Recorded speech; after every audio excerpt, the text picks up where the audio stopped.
बहन बेटी का इज्जत कहाँ लुट जाए कोई कह नहीं सकता, कोई पता नहीं है। दर्शाता है कि जो भी लोग राजनीति में भी हैं, जिनके ऊपर देश कह के आते हैं कि हम 24 घंटा समाज के लिए हैं, आपकी सुरक्षा के लिए हैं। नमस्कार, आप देख रहे हैं दीक्षा की आवाज और मैं हूं आपके साथ दीक्षा। जिस तरह यूपी में दर्दनाक और घटिया घिनौनी हरकत सुनने को मिली है, जिस तरह 12 साल की बच्ची के साथ सामूहिक दुष्कर्म किया गया है समाजवादी पार्टी के नेता के द्वारा, इसके बाद अब इसने राजनीतिक रूप ले लिया है और लोगों के बीच अब ये हलचल मची हुई है कि किस तरह एक समाजवादी पार्टी के नेता होकर 12 साल की बच्ची के साथ दुष्कर्म कर सकते हैं। ये अपने आप में बहुत बड़ी बात है और ये हमारे देश में जो नेता मंत्री हैं और जो ये घिनौनी काम कर रहे हैं, ये भी बहुत बड़ी बात है।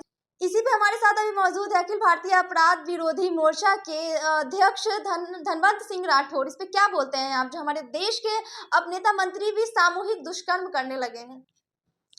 देखिए, सामूहिक हो या अकेले दुष्कर्म, दुष्कर्म तो दुष्कर्म हाँ। है। जो आपने बताया कि समाजवादी पार्टी के नेता है मोहित खान, ये जो घटना घटी है ये अपने आप में शर्मसार करने वाली बात है। और लगता है कि बिहार और यूपी में पिछले 1 महीने की बात देखें, 2 महीने की बात देखें, तो लग रहा है कि बहन बेटी का इज्जत कहाँ लुट जाए कोई कह नहीं सकता, कोई पता नहीं है। जहाँ आप बिहार में ही देखे होंगे कि श्रेया हत्याकांड में जो आया होगा कि दुष्कर्म करके उसकी हत्या कर दिया जाता है। निशा हत्याकांड आपने सुना होगा, नीतू हत्याकांड सुना होगा। बिहार के ही पूर्व मंत्री वृष्णि पटेल पर दुष्कर्म का आरोप लगा है। 2 लड़कियों के साथ नग्नावस्था में वो पाए गए हैं और दुष्कर्म की स्थिति में पाए गए हैं। तो ये जितनी भी घटनाएं आ रहा है, ये दर्शाता है कि जो भी लोग राजनीति में भी हैं, जिनके ऊपर देश की जिम्मेवारी है, समाज की जिम्मेवारी है, ये अपने को कह के आते हैं कि हम 24 घंटा समाज के लिए हैं, आपकी सुरक्षा के लिए हैं और बहन बेटी की सम्मान की बात करते हैं। लेकिन जितनी घिनौनी बात आपने बताया, जैसे 12 साल की, अब तो जो नया कानून बना है उस कानून के तहत तो इन्हें फांसी की सजा मिलनी चाहिए और फांसी मिलेगा ही, क्योंकि अभी जो कानून बना है उसमें दिया गया है कि नाबालिग लड़की हो और उसके साथ सामूहिक दुष्कर्म हो तो कम से कम आजीवन कारावास है, नहीं तो फांसी की सजा है।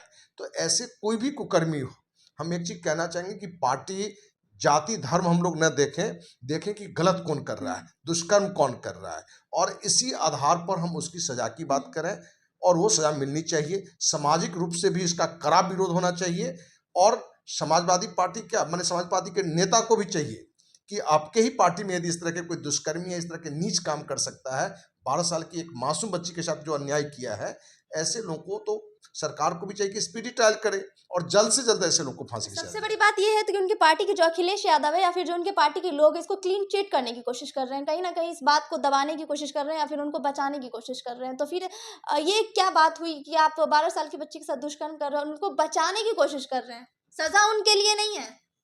देखिए, अखिलेश यादव यदि बचा रहे हैं, क्योंकि हमारी जानकारी में नहीं है, यदि बचाने की बात कर रहे हैं तो ये भी शर्मसार करने वाली बात है। और ऐसे लोग पूर्व मुख्यमंत्री थे अखिलेश यादव, फिर मुख्यमंत्री का सपना देख रहे हैं, कभी कभी अपने को प्रधानमंत्री का उम्मीदवार भी बताने लगते हैं और इस बार लोकसभा में सबसे ज्यादा सीट सपा को ही आया है। तो इनको ये जानना पड़ेगा कि ये समाज है, ये जनता है, ये सब कुछ देखता है। यूपी वालों ने उन पे भरोसा जताया है, बिल्कुल भरोसा जताया है और भरोसा जताया तो भरोसा का सजा क्या मिला है वो आप देख रहे हैं। ये भरोसा का ही सजा है।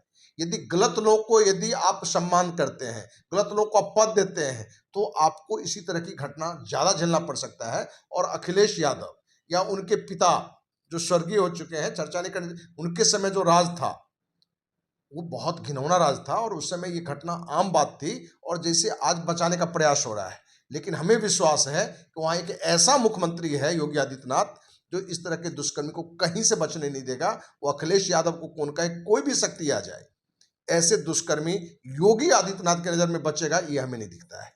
कहीं ना कहीं हमने लोगों का जानने की कोशिश किया हम लोगों ने कि लोग का इस पे क्या कहना। तो लोगों का कहना है कि कुछ दिन पहले दिल्ली में जब कोचिंग इंसिडेंट हुआ था तो पटना में खान सर की कोचिंग में पहुंच के एसडीएम ने छापा मार दिया, जांच पड़ताल हुई और ताला लग गया उनके कोचिंग में, ऐसा लोगों का कहना। लेकिन जब इस तरह का घटना होता है, बलात्कार हो जाता है 12 साल की लड़की के साथ और चेहरा हमारे सामने है कि इनने किया है रेप, तो फिर उनको सजा मिलने में इतनी समय क्यों लग जाती है? क्यों इतना मतलब इसको राजनीतिक रूप दे दिया जाता है? क्यों नहीं उनको सीधे डायरेक्ट जेल में अंदर करके उनको फांसी की सजा दी जाती है या फिर फांसी पे लटका दिया जाता है? ऐसा जनता का सवाल है, ऐसा क्यों नहीं किया जाता? देखिए, जनता का सवाल एकदम लाजमी है और इस तरह की जब भी कोई घिनौनी हरकत हो शर्मनाक करने वाली घटना हो, उसमें स्पीडी ट्रायल होनी चाहिए थी। और स्पीडी ट्रायल होकर जितना जल्द हो, कानूनी एक प्रक्रिया है, वो जनता कहे या हम कह लें, तुरंत फांसी की सजा नहीं होती, उसकी एक प्रक्रिया है।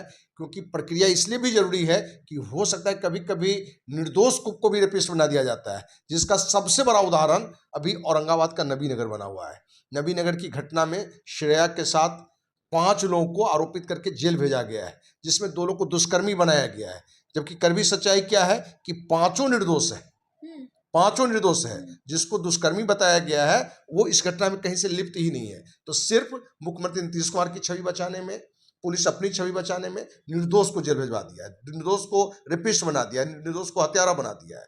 तो सरकार, कानून भी एक दायरा है, कानून भी जो समय लेता है, तो कभी कभी उसका निगेटिव है तो कभी कभी पॉजिटिव बात भी है। क्योंकि आप जिस पर आरोप लगा रहे हैं, अभी आप जो आरोप लगा रही हैं, ये आरोप सही है तो उसको सजा मिलनी चाहिए।